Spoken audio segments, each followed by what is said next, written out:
I'm Jen Valenga, and this is the Ditch Your Backup Plan podcast. Stop by every Monday to get your weekly dose of courage from creatives working in the arts and entertainment industry. To physically put yourself at the center of the things you want and to be surrounded by them and to see them, and they become reachable goals. Don't stop at the first sign of rejection.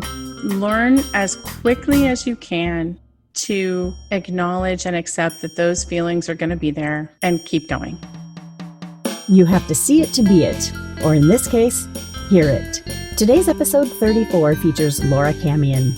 She is a Broadway producer, playwright, and screenwriter, and along with Susan Blackwell, Laura is co-host of the popular creativity podcast, The Spark File. She was a longtime VP of Communications for Blue Man Group, as well as creative director and head writer for Blue Man Group's book, Blue Man World. If you're new here, welcome. I'm glad you found us. The DYBP podcast was created for college students, recent college grads, high school students and their parents, educators, and really anyone who needs a reminder of what it really takes to make it in the arts. And with the new president-elect announced, the future for the arts looks a little brighter. If you've been listening for a while, you know I'm a professor at Kansas State University. Our theater program recently created the Kansas Theater Works podcast to continue our season of productions safely during the pandemic. This week, Laura Camien's screenplay, adapted to a radio play, One Dead, One Dying, will be released on the Kansas Theater Works podcast, so look for that on all podcast platforms Thursday evening or later. Links to Kansas Theater Works and the Spark File are in my show notes, always available at ditchyourbackuplan.com. Just click on the episode's show art to get into the notes. Laura's show notes include links to Blue Man Group videos and Taylor Molly's performance of What Teachers Make, which is amazing if you have never seen that before. And now, here's my interview with Laura Camien. Laura Camien, it's so good to hear from you. Where are you calling from today? Hi, it's great to be here. I am calling from Winter Garden, Florida. Okay, good. So tell me a little bit about what's your job, Laura? I'm a creative person who wears a lot of hats. I think of myself as a writer, a producer, a teacher. I mean, a few other things in there, performer. But also right now, I'm the co-host of a podcast called The Spark File. Amazing. And you know, it's funny, Laura, because when I launched in February of 2020, and I was looking for, so what are the performing arts podcasts that are out there? Who's doing something? I think Tim Miller had come to visit K-State, and he was like, you have to listen to the Spark File. And I was like, oh my God, this is amazing. So I really did listen to you and Susan. Thank you. Thank you so much. And thanks to Tim. So I want to find out, you grew up in Kansas. You talk about that a lot on the Spark File. I did. I was born in New York. My dad's family's from New York. But when I was 7, we moved to Kansas. And so I grew up in Topeka and then went to K-State, the Little Apple. The Little Apple. So you went to K-State, which I should say, I've said this many times on the podcast before, but it's a Bachelor of Arts, Bachelor of Science degree. It's not a Bachelor of Fine Arts, where a lot of people are going for Bachelor of Fine Arts conservatory programs, musical theater, like jumping right into the profession. This is a very different kind of program. What was your decision like coming to K-State? Well, you know what's funny is I came late to the theater. My dad's a coach, and all my family are teachers and coaches, and I was athletic and did sports and cheerleading and all of that until my senior year in high school. And I I auditioned for a show, and I found the passion and the competitive nature that my dad was always wishing I would find for sports. And I was like, oh my God, Dad, I finally know what you're talking about. Like, other people were reading this part, and I was sitting there like, let me do it. I want to do it. I'm ready. It's so like, I finally felt this like fire in me.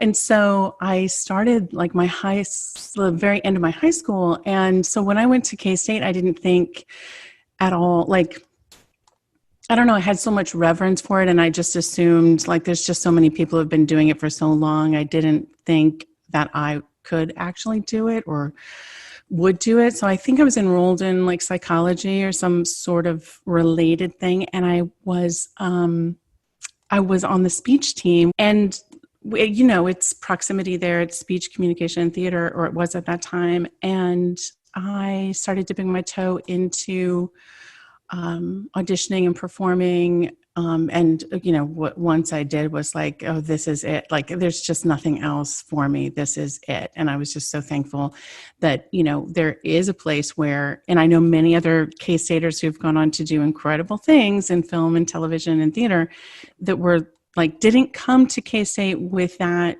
knowledge that they could be professional theater artists.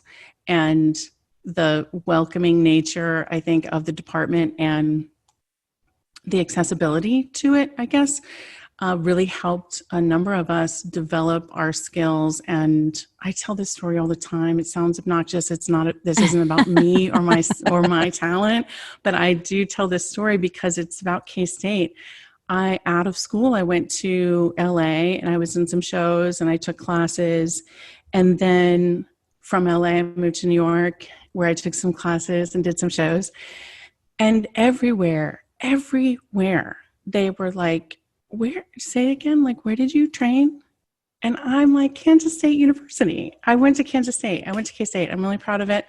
But everyone, I went to classes where people were like, teachers were like, you don't need this class. I'm like, I know, but I want to. Like, I want to learn more. And I love taking classes. I love learning. But they're like, you got a really, really great training at K-State. And I feel proud of that. And again, I'm not saying this in terms, like, this isn't about me. I'm trying to say it about the incredible education that K-State provides. It's funny, Laura, because it's not even really about me or us at K-State now, because the people that trained you have all retired now. But I know, but I believe they put good people in place. Well, I was going to say they are the reason the entire acting, directing faculty now all have equity cards, are all working professionally as well as being educators. And so, yeah, we think we're a best kept secret. But when we go to recruit, we know if a student is like, I'm getting a BFA. We just don't even, we know that they're not going to be interested, but they also don't know all the amazing things you can do with directing and playwriting and really taking part in anything. My favorite is when students come in and they're like, I've got this idea. We're like, yeah, we'll give you some money to develop that idea. We've got the Purple Mask Theater. Go make it happen. Little entrepreneurs. Incredible. And I just feel like, I certainly envy those people who knew from an early age and went straight for the BFA. That's great. But I think it means you might be missing a lot of people who are suited for it, just haven't had the access to it to really learn about what all of the opportunities are in this profession. And I don't know, I'm really thankful that there's a place like K-State. Oh, thanks, Laura. And you did such a great episode about teachers. It was the one where you read Taylor Molly's, another K-Stater, his great poem about teachers. That was an excellent episode. And thank you. Yeah. I mean it. And Taylor, he's a whole spark in and of it himself. He's an amazing performer and teacher and writer and all things creative. Cool. So I want to ask the biggest difference between how you grew up and what your lifestyle is like now, but you mentioned your father as a coach, and I just wanted to interject that one of the reasons, so you'll get this as a podcaster, my son is really into baseball, and he's an athlete. He's extremely athletic. My husband's a musician and works in academia as well. And we were just like, what is sports? My brothers played, but we've got this kid who's like this serious athlete. And I'm like, I don't know what to do. So I started listening to podcasts about baseball. Cool. What a great idea. And then I was like, wait a minute. Is there anything for theater like this? Which of course there is, but not quite the same slant. Baseball is what got me to podcasting, and my son made me realize how much sports and arts are linked. And you said that as well. Yeah. And I think it's really, don't know. There's a mindset I think that I got from my parents, and in regard to learning and not being afraid to fail and trying new things, that that I probably got in my foundation of sports, from my dad's coaching, but were very applicable to a career in the arts. It's interesting that you say that, and that you, of course you jumped in to try to learn about baseball and sports. My dad, when I started creating theater in New York, and a small show that I created with friends got sort of picked up, if you will, and we went off Broadway, and then we opened on Broadway. Is that title of show? That was title of show. Yeah. I had produced that. I had asked Susan if she wanted to write something, and she's like, I'm busy right now. Let's ask Hunter and Jeff. And so from day one, around the kitchen table, making this incredible, heartfelt project happen.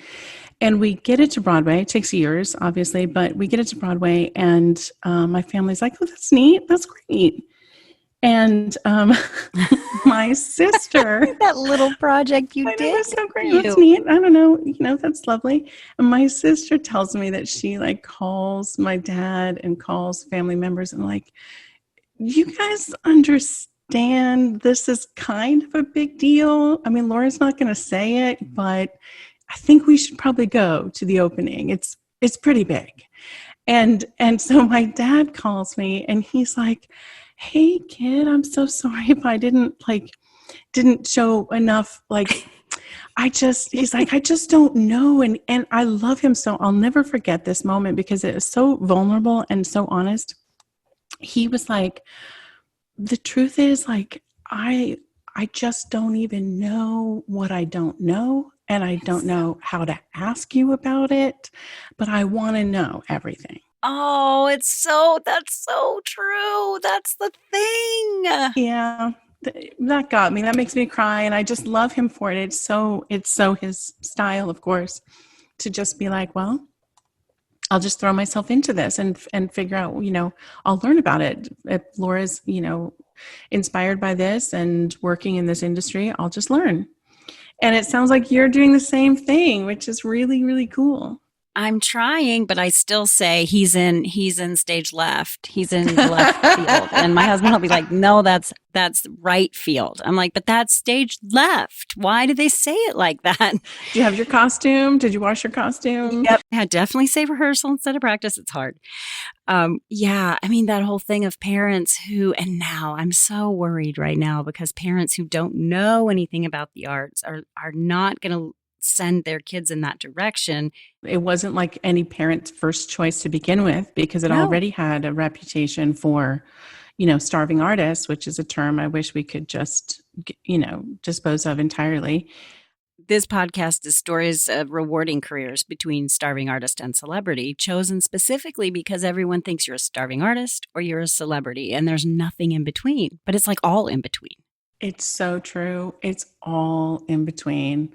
I love that question. I love that idea of just, let's learn about everything in the middle there, because that is the juicy part. And that's where, millions of people live happy and satisfied lives in the arts.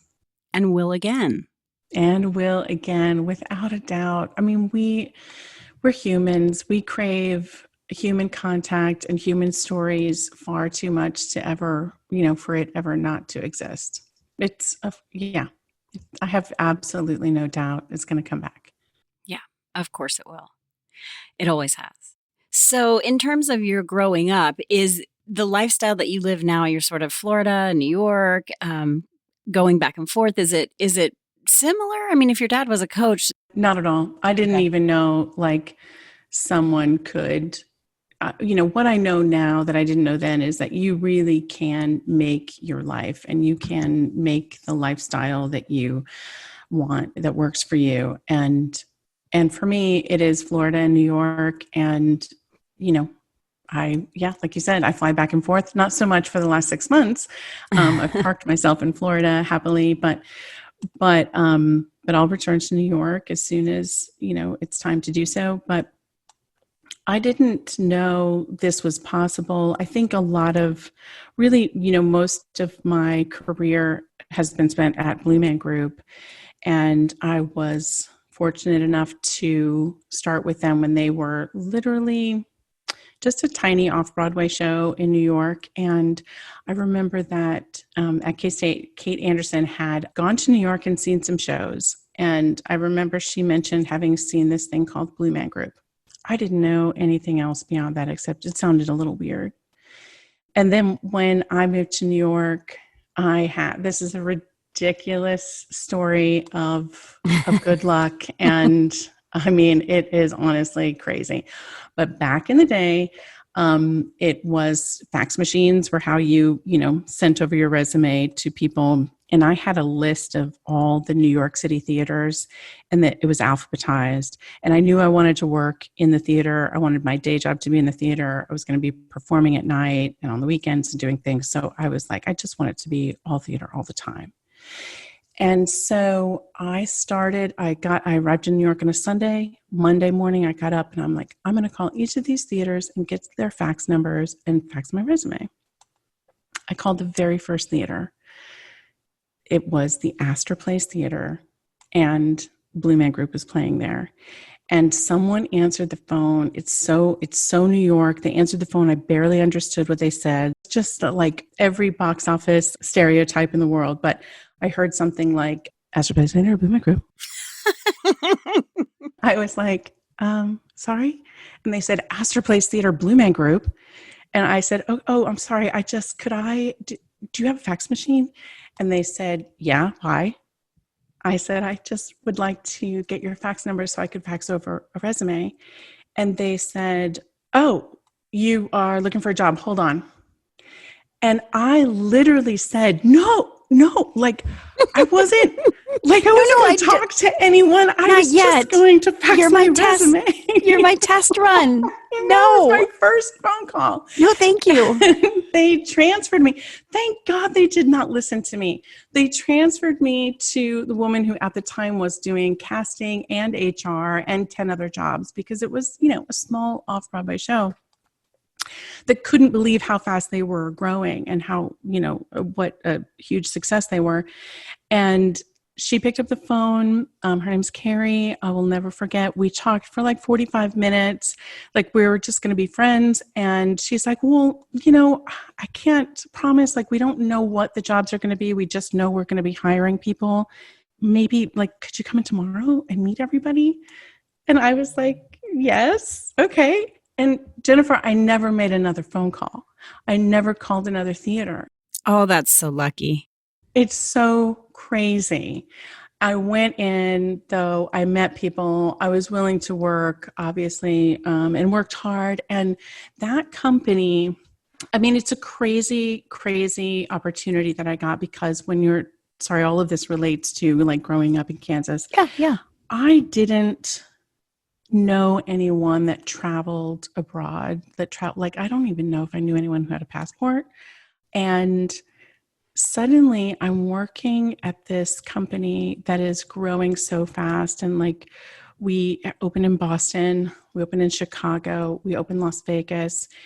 And I got to be part of the team that was opening shows in different cities. Then we opened in Toronto and London and Amsterdam and Sydney, Australia, and toured throughout South America. I mean, I ended up traveling, I think, I counted once, I think with Blue Man, I traveled to 22 different countries and worked with incredible teams, like the best in the business in all of these different cities around the world.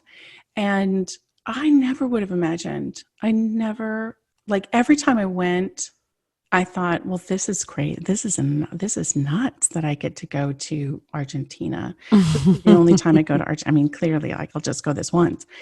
And then, 4 trips later, I'll be like, I guess that's what I guess I do travel a lot. But I think I was in such disbelief because, again, it did not relate to, I didn't have anyone in my life that had that experience, that traveled for any reason, let alone traveled for, work in the arts. So I'm super, super thankful for every experience that I got at Blue Man. It's crazy, but all of the, there's a million stories like that out there with shows that take off. Oh, and you got a very lucky break, but not without your own hard work for sure. And this whole travel thing, now not to be able to do it like we used to, but on the opposite end of it, I grew up as an Army brat. One of my friends said to me, home is traveling for you. You get antsy if you can't get moving. I'm like, it is. Home is travel. But if you hadn't experienced that in your life, how would you know that?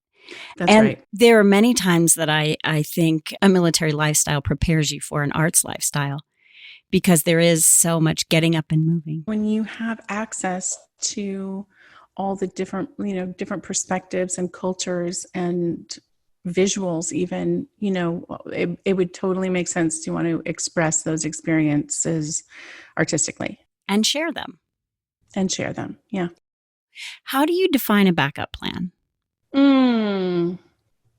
I think that to me, a backup plan is like when you choose a career that isn't even related to the arts in any way, that you choose because it feels like it will have some kind of stability. Mm-hmm. And I think people choose it because they don't realize that there can be a lot of jobs in the arts that also have stability. So it feels, to me, that's how I would define it, as something like not related at all, that you kind of suffer through, as opposed to grow from and apply to your artwork. Yeah, I've been doing some research on backup plans, and it seems to me that the one of the main common denominators is that there's stability, but also that it's something that, as people will say, a safety net, but something that keeps you away from fear of failure. Interesting. Yeah, it makes you feel probably less vulnerable than pursuing something that you truly love. I can see that. Did you have a backup plan in mind? Did your family expect you to pursue? Like, how are they with the whole theater degree thing? I think my family, that's so funny. I haven't thought about that in a long time. Well, first of all, like, I don't know that there was a huge expectation, one way or another from me. And I don't mean that negatively about me. I just, in my family, no woman on either side of my family had ever graduated from college. And so, I mean, they had gotten married and there were expectations. I think there's probably more expectations about marriage and children than there domestically, were about sure. career. Yeah. And it was almost a sense of like, no one ever said this, but like what career you have is maybe inconsequential, but your life isn't your career. Your life is like marriage and kids. And I don't have anything against marriage and kids, but I realized like that wasn't the approach to life that I wanted to take. But I went to college, and like I said, I think I was majoring in philosophy or maybe like psychology or journalism. Like they were all sort of arts related. But yeah, I think that if anything, probably my siblings maybe laughed at like, what are you going to do with that theater degree? Ha ha ha. And there was more of that, like, well, I don't know. There just wasn't a huge, I think that no one like has really pursued a career that they feel incredibly passionate about, except the people in my family who are coaches. They're very passionate about coaching. But they're men.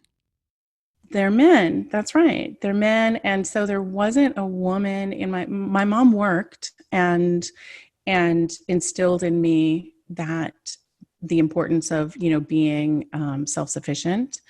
And I appreciate that very much. I love that, but she wasn't working like in a field that she felt passionate about, but she was working, which is a big enough deal.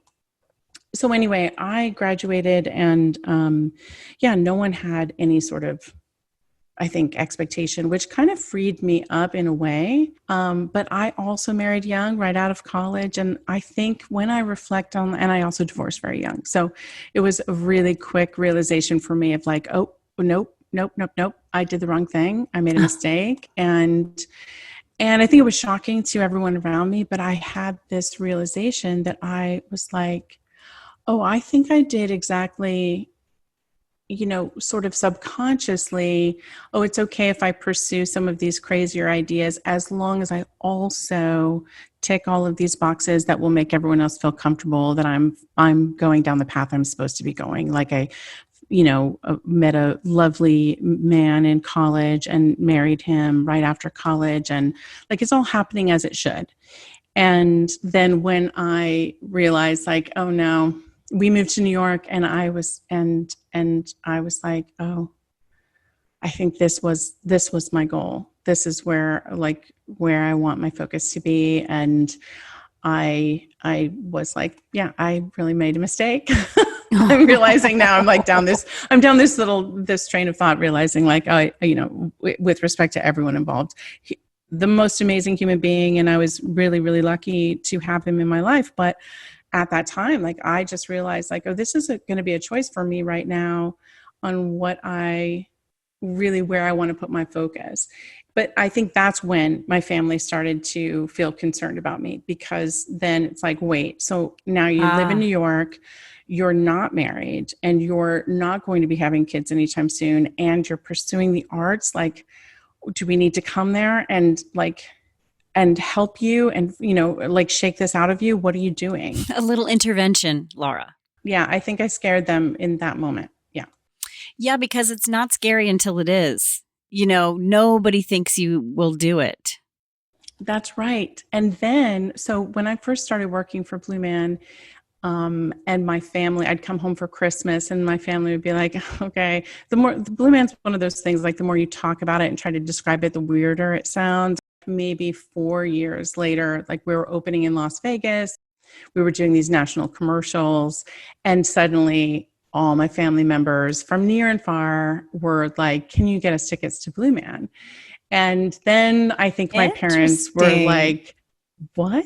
Like, so everyone knows this thing. This is crazy. And then I did PR for them. So they had offers to be bought out and merchandise and all of this stuff, like really, really early on. And they took it slow. And I respect that. Mm-hmm.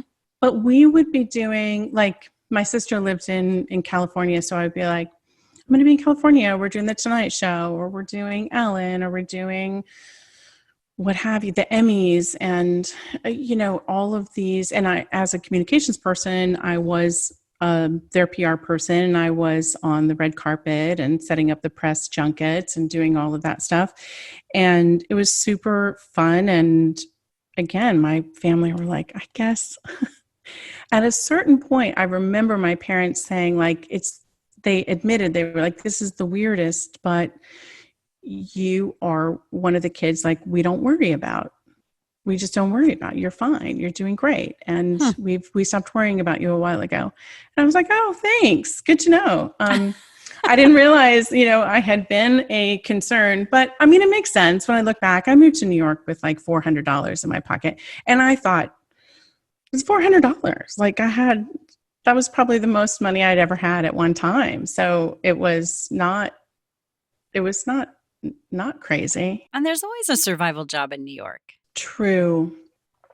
I did things. And so when I moved there, this was back to that backup plan. So right out of college, I moved to LA, and I worked in retail during the day, and I did shows at night and took classes and stuff at night. And I was just saving my $400 to move to New York. And that through that experience, that's when I was like, okay, I want my day job to be related to theater as well. I just don't want to have this sort of dual personality. I'm working something completely unrelated during the day, and then I'm switching to the thing I really want to do for a couple hours at night. So that was part of my decision of like, I'm not sure what I'm going to end up doing in the theater, but I'm going to work in the theater during the day, and I'm going to keep doing theater and creating theater at night. So I suppose I just made sure that I didn't, as the definition that we mentioned earlier, like I didn't want to have a thing that kept me from living and experiencing the arts like 24/7. Yeah, and I think it's a very personal decision on whether that survival job, because everybody has to make money to live. And it's personal about what do you want that to be. Some people really say, I want it totally unrelated. And other people go, it needs to be hitting somewhere on the target. It doesn't have to be the bullseye. Yes, and that's how I felt like a couple of things sort of converged for me. One is that sentiment of I was like, there's other parts of my brain that are creative that I can use, and I definitely feel that way in working in communication and PR for a theater entity for so many years. Like I really got to cultivate a side of me that is incredibly useful in 1,000 ways, in, related to podcasting, to producing, to everything. But I also, I was performing in shows in New York and in LA too, but there's more theater in New York, and was doing more shows. And I was like, I love performing, but I made a realization about myself that performing wasn't going to be enough for me. And I say that with all due respect. I mean, if you're Meryl Streep, and if you're like, I'm sure there are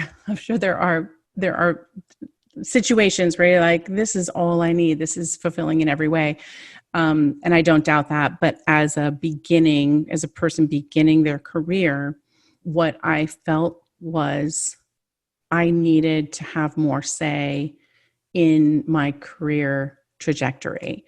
And if that meant writing and producing shows, which wasn't the thing. Like now I think it gets talked about like, yeah, of course, everyone's doing that. But at the time, I remember Kathy Najimy was like the one example that people would say, who's doing it for themselves? Kathy Najimy. She's writing her own like comedy routine at night, and then she's auditioning during the day. And so I say that just laughing, because I'm like, it wasn't it just wasn't something that everyone was like, was doing. But now there's way more examples. And I think that has to do with feeling like you want some ownership and you're not just waiting for a phone call. That's what I couldn't. Oh, me too. I just was like, I can't. I want to make something happen. I mean, I think we all have the fantasy of like, if you're a performer, being in those shows that are culturally important and relevant and telling stories that matter, that are making a difference. And that's the dream. And God willing, we're all able to do that at one point in our lives.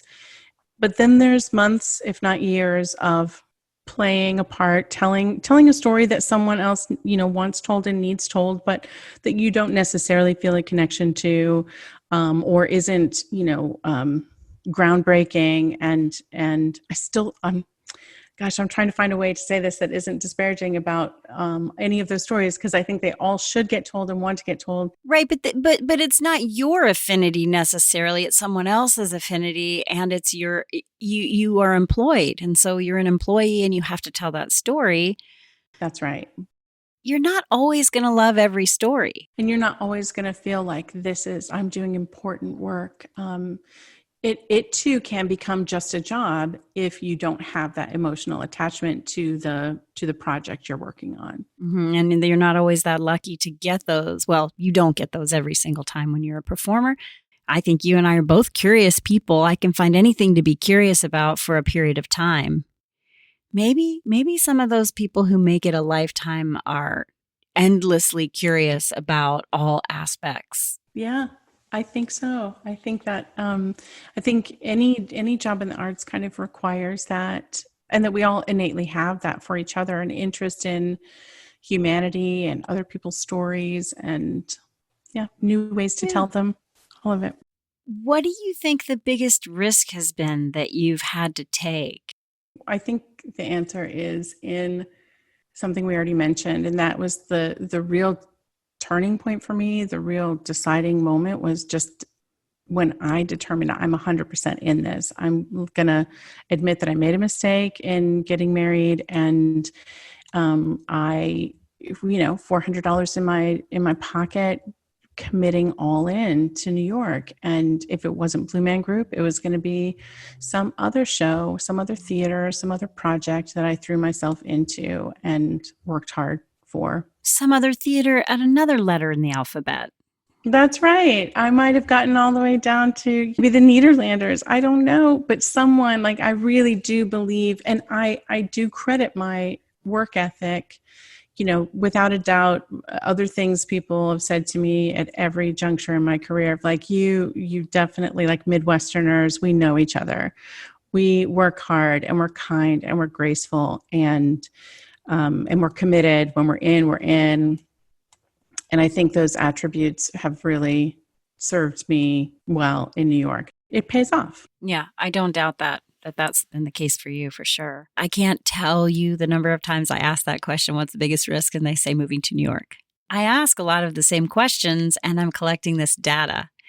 And the repetitive nature, I never expected so much of it to be similar, but it makes sense. It is the biggest decision. I mean, part of me wanted to say, like, I take small risks every day, and they're just not as interesting. I would say, like, the biggest and most obvious is to pick yourself up and move to the place where the things are happening that you want to be a part of.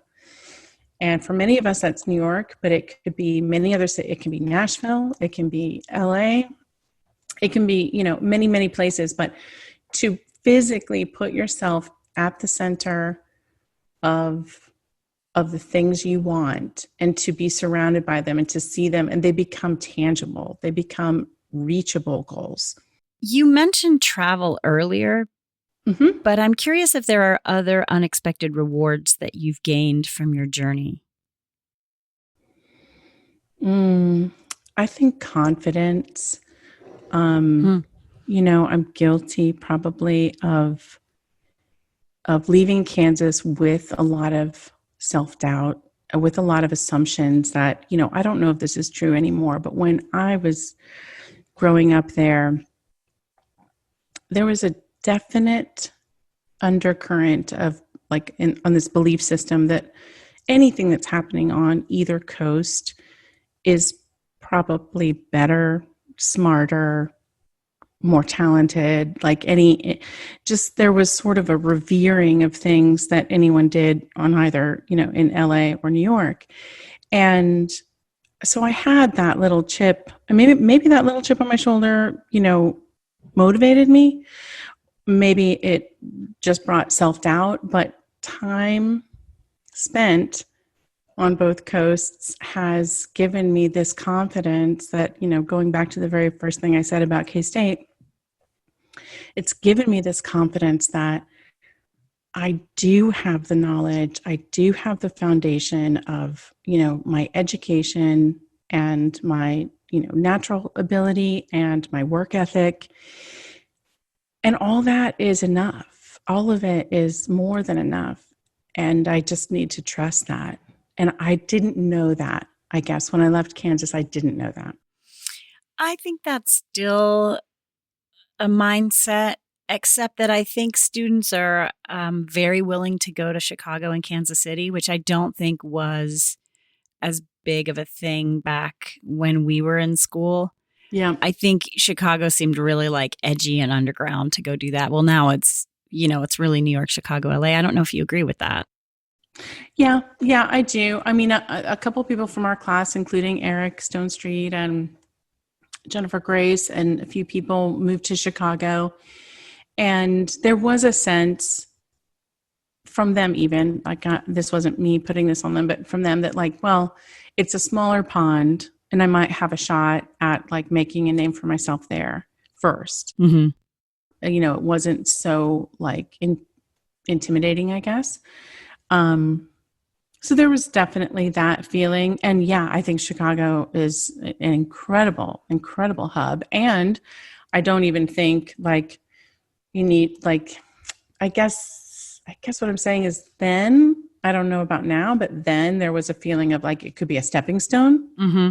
But I don't feel that now. Like, I know tons of artist friends, like, completely fulfilled and living happy artist lives in Chicago without some idea of like, okay, what's next? And still some affordable housing, honestly. And still some affordable housing and incredible opportunities. And yeah, I think Chicago's incredible. But yeah, that makes sense that would still be like, well, it's not quite so far. And I don't know about your students now, but for me, if my dad's family had not been from New York, I don't know if anyone in my family would have supported moving to New York. There were a lot of like, do you have to go that far?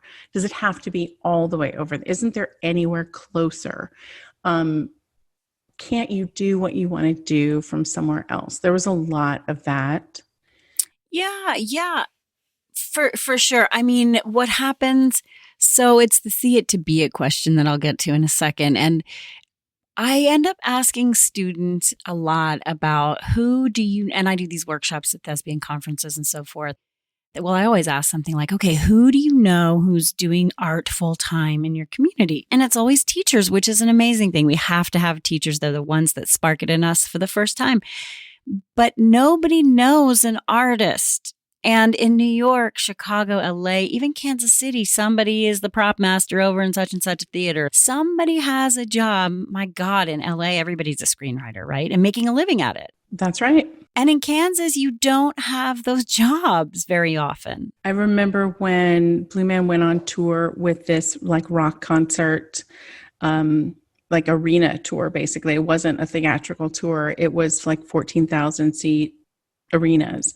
And it was like a parody of a rock concert and a rock concert at the same time. And so my family attended a few times, but one of the times my nephew was, I think, 8 or 9, and he wanted to play the drums. And so I got him backstage, and one of my drummer friends, because there are a lot of drummers in Blue Man Group, took my 9-year-old nephew on stage and sat him behind the drum kit in front of 14,000 people and allowed him to picture in his mind, like, this is a reality. This is my job to sit here and play these drums, play this music, and entertain this crowd. And, you know, my nephew took drum lessons from then on. And like that to me is part of like my entire mission, is to try to help my nieces and nephews, help the people I love, like see that there are options. You may choose to live in Kansas, which is a beautiful, beautiful place. And I completely respect that. But for me, it pains me only to know, like, if there's someone that I love who thinks I can't do it because I can't see it and I can't imagine that there's some place for me out there, then like, I just want to help them in any way I can to see that there are so many opportunities. That's just, I feel passionate about that. And I love that you're talking about it on this podcast. Thank you. Yeah. There's a few hot button questions, and one of the big ones is see it to be it. So you said your having family in New York City definitely helped. It wasn't as scary. You knew what that was, but who did you have to see to know that you could do the things you're doing today? I really do believe that the founders of Blue Man Group, one of whom I still work with, and the other two I adore, but one I'm still currently working with, they gave me a vision for the world that was just much bigger than I could imagine. One was the travel, obviously. Their belief in me, I think, giving me so much responsibility and literally showing me the world. But also, as I watched them, I saw them have integrity as artists and integrity as human beings. And I saw that those things don't have to be at odds with each other. I saw that you didn't have to be crazy, because there was a lot of those sort of like ideas of, dark sides and addictions and craziness, and all of that does exist for sure. But their take on creating a piece of work that were there parts of it that were derived from their inspirations? Yes. but the culmination of what they created had never been seen before. And they were true to themselves in that, despite many people saying, this is crazy. You shouldn't do this. No one's going to come see this. And their belief in themselves, they always bet on themselves. Just so many life lessons that I got to see firsthand and be a part of with this team of people.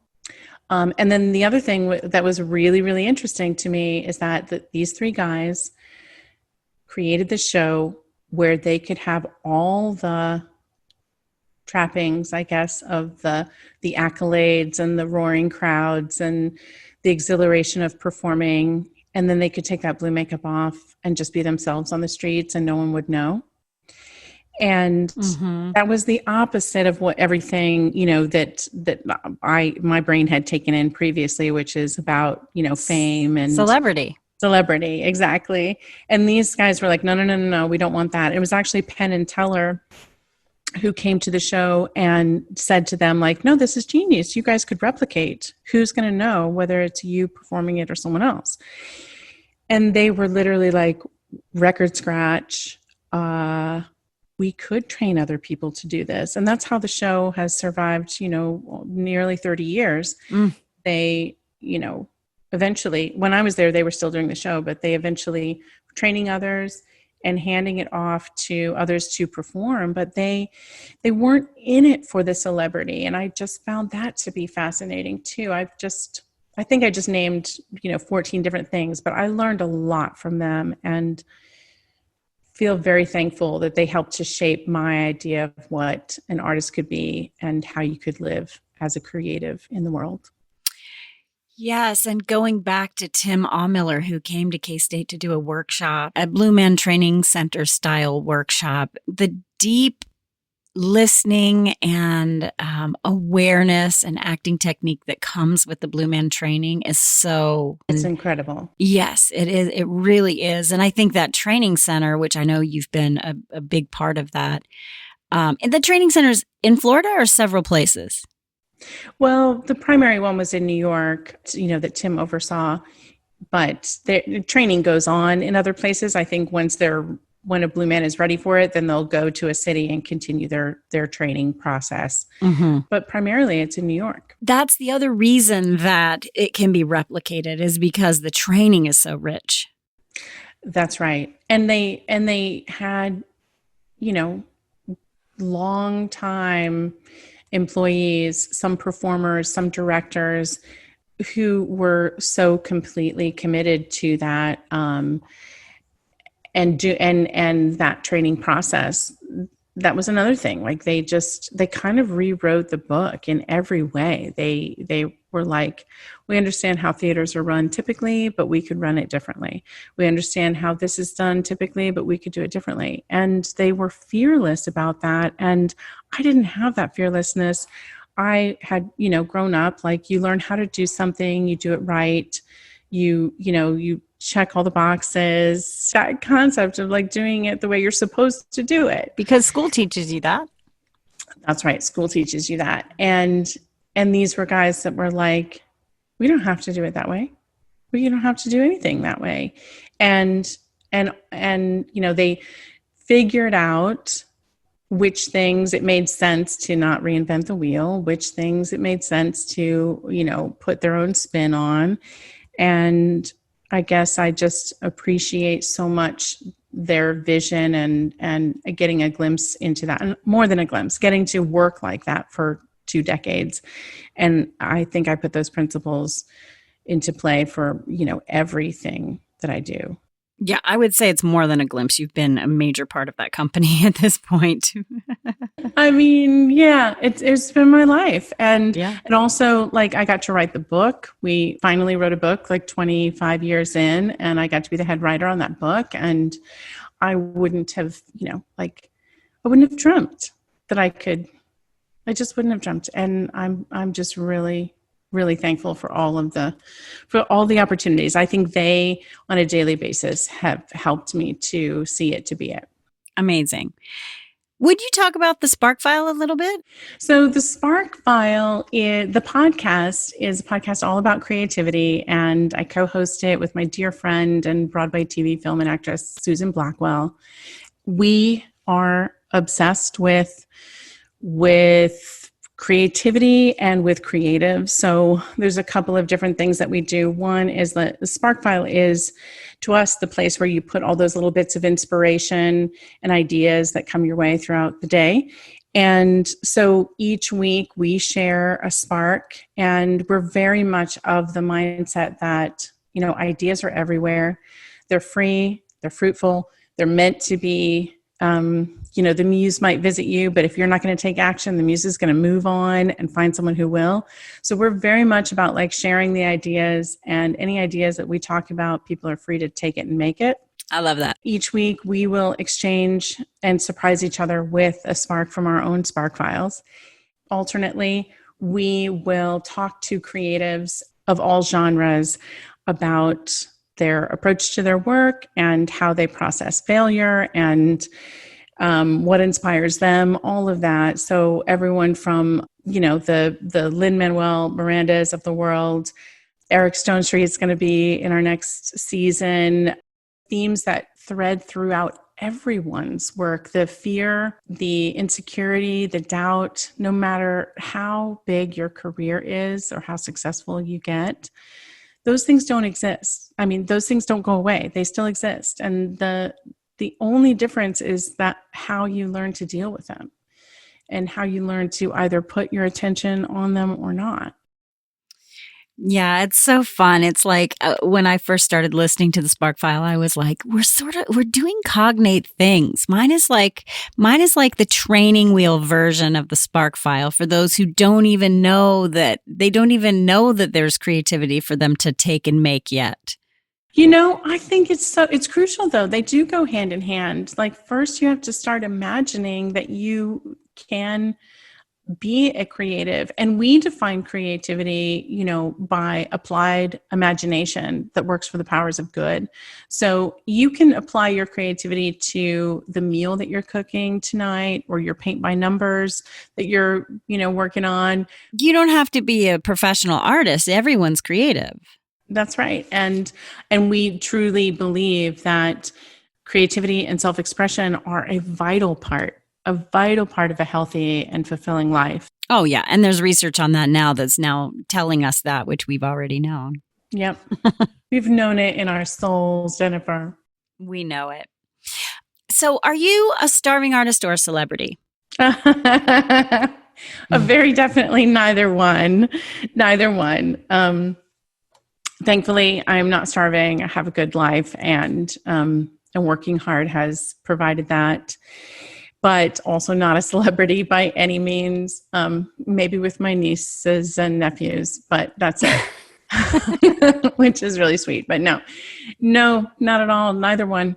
What about this? Have you made it? No, there's no making it. There's only realizing in the middle of a day that, hey, I have created a life that I enjoy, and I'm getting to express myself and feel joyful and fulfilled on a daily basis. I guess if that's making it, then yeah, I've made it. It's how we define it. But it's these buzzwords that people use. We just have to start talking about what does that mean? 100%. Is there advice that you typically give to students, say college students or high school students who are starting out?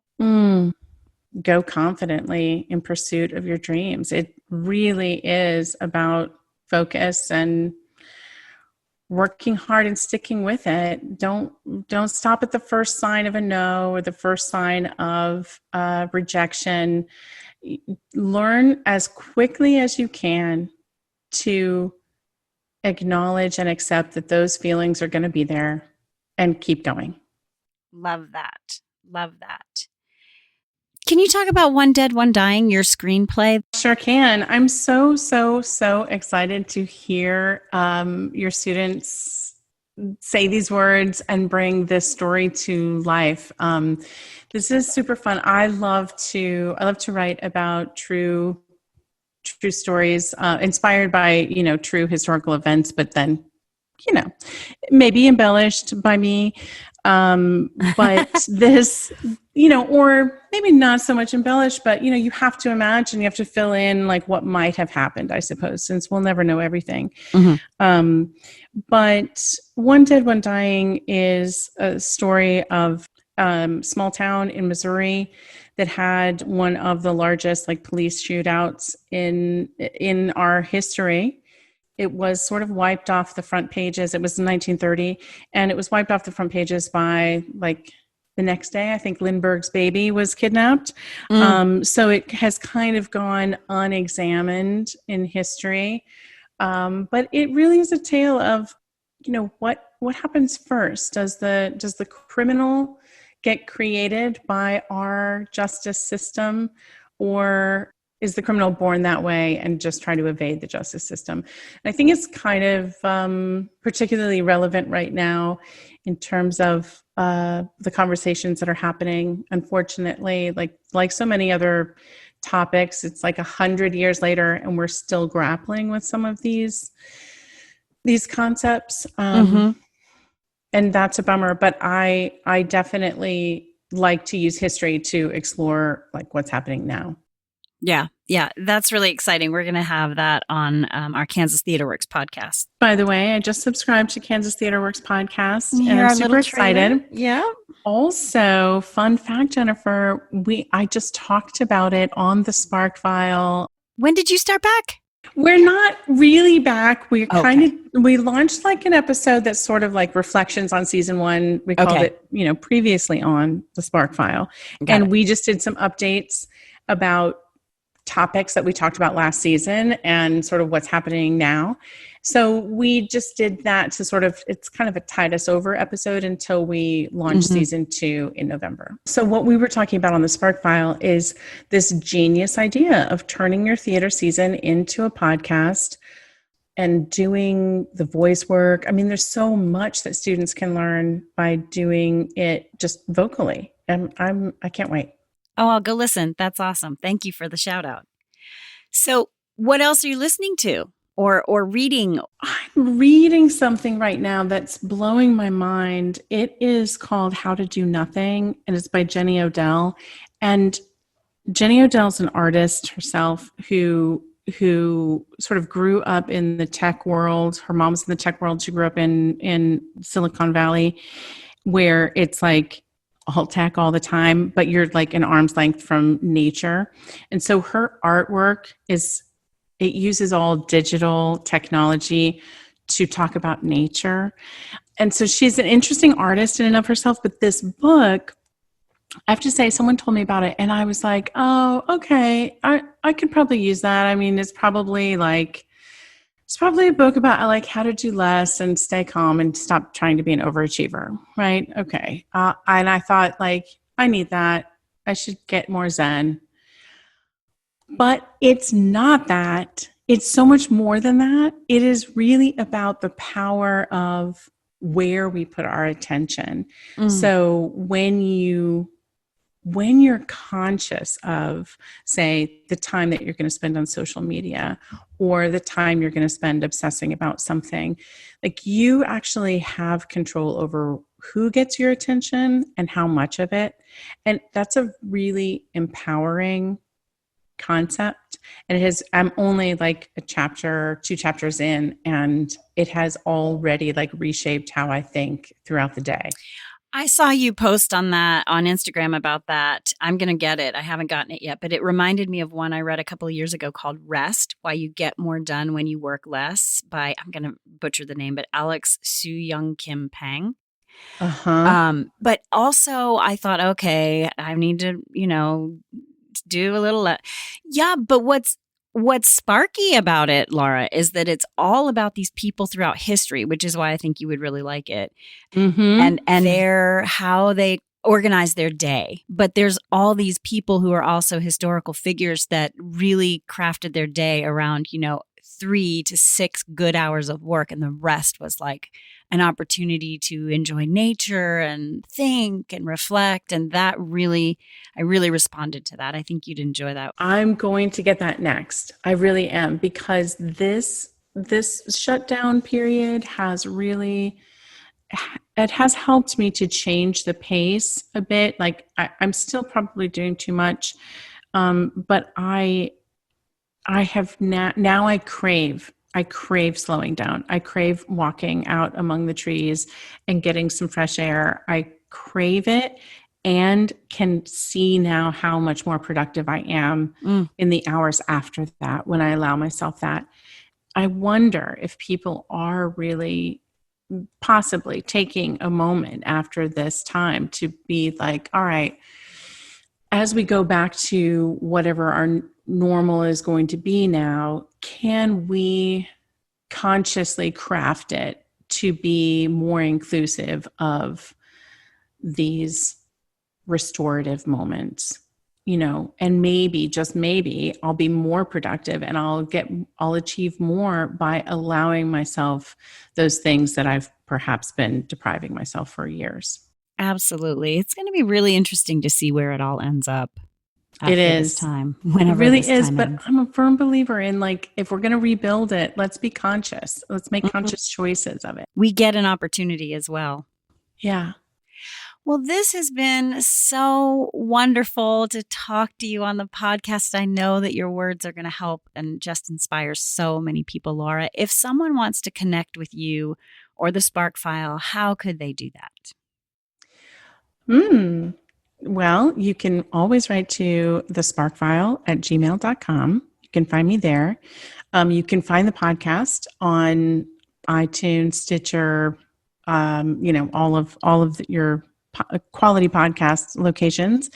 And you can also find us at thesparkfile.com. That's our website. And you can always write to us through the website as well. Amazing. Thank you so much for your time. I love this so much. I'm so excited to release it and share your wisdom with so many people. Thank you, Laura. Super, super thrilled. And I appreciate it so much. And I can't wait to see and hear the work of your students coming up. Thank you. I'm Jen Valenga, and you've been listening to the DYBP podcast. Join me next week to get another dose of courage to ditch your backup plan when I go solo or ditch resistance and adapt. Please connect with me on Instagram at DYBP_podcast or on the DYBP Facebook community group, linked in the show notes. Until next time, thanks for listening.